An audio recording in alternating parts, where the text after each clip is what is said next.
we get into what sleep paralysis is, I'm going to give you guys a little backstory about my past experience with this phenomenon. As most of us know, high school can be pretty harsh at times, especially for us athletes. We have a full schedule, baseball, whatever sport you play, school, extra workouts, and even having a social life. It's pretty exhausting. As the year went by, and we're around last couple months of senior year, I started to have some crazy dreams because I was very sleep deprived. And it was like a dream to where I was paralyzed, and I would wake up and I could feel everything around me. I could see everything, and I just could not move, and I could not talk. So now, after hearing my backstory, after hearing what I went through, we're going to learn a little more about sleep paralysis, and I have some information for you guys. And according to the National Center of Biotechnology Information on October 15, 2011, about 8% of the general population, 28% of students, and 32% of psychiatric patients all experience sleep paralysis. And most of us tend to have high stress levels and low sleep hours because of work and other things going on in your life.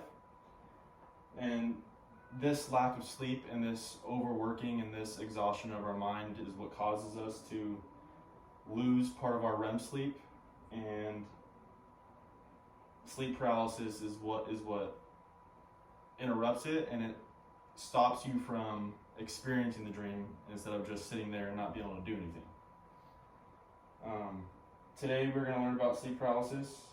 We will be discussing what sleep paralysis is, its causes, and its treatments. First, let's talk about what sleep paralysis is. According to Merriam-Webster's official dictionary on February 2nd, 2022, sleep paralysis is a complete temporary paralysis that happens when an individual is falling asleep or even at times waking.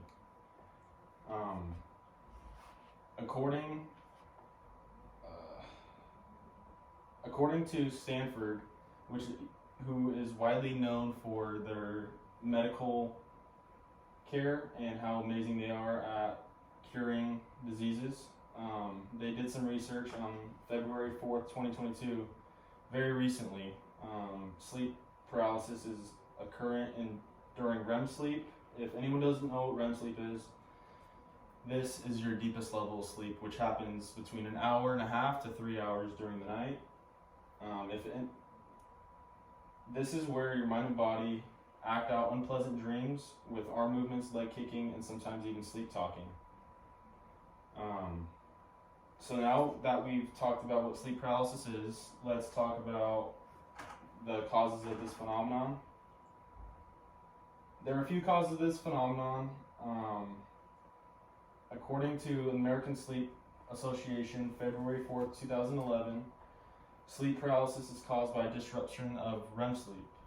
And REM sleep induces the sleeper with complete muscle atonia, and if you don't know what muscle atonia is, it keeps sleepers from acting out their dreams, such as, like I've talked about before, leg kicking, arm movements, sleep talking. And now that we've talked about the first reason, the first cause to sleep paralysis, according to Healthline on July 1st, 2021, our related causes of sleep paralysis may include insomnia, narcolepsy, anxiety, depression, bipolar disorder, post-traumatic stress disorder. If you all notice, all of these causes are based off of current mental health for each individual, and all of these correlate to an individual's sleep hygiene and how you take care of yourself mentally on a daily basis.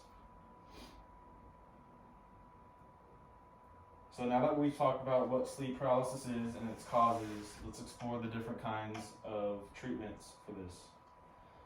While there is no cure for sleep paralysis, there are plenty of treatment options that may help, and there are possible behavior and behavioral and medication therapies. According to WebMD on October 17, 2020, there isn't many medical treatments for this phenomenon.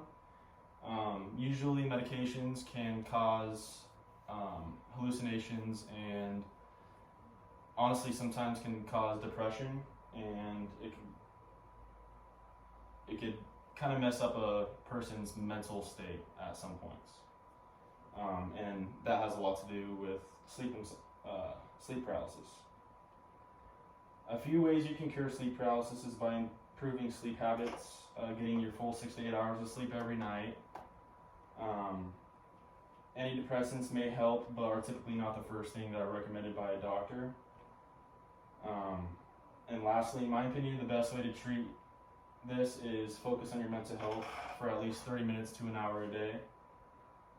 Most people develop constant sleep paralysis because of their current mental state, so if you can eliminate any negative thoughts or energy, your sleep will dramatically improve.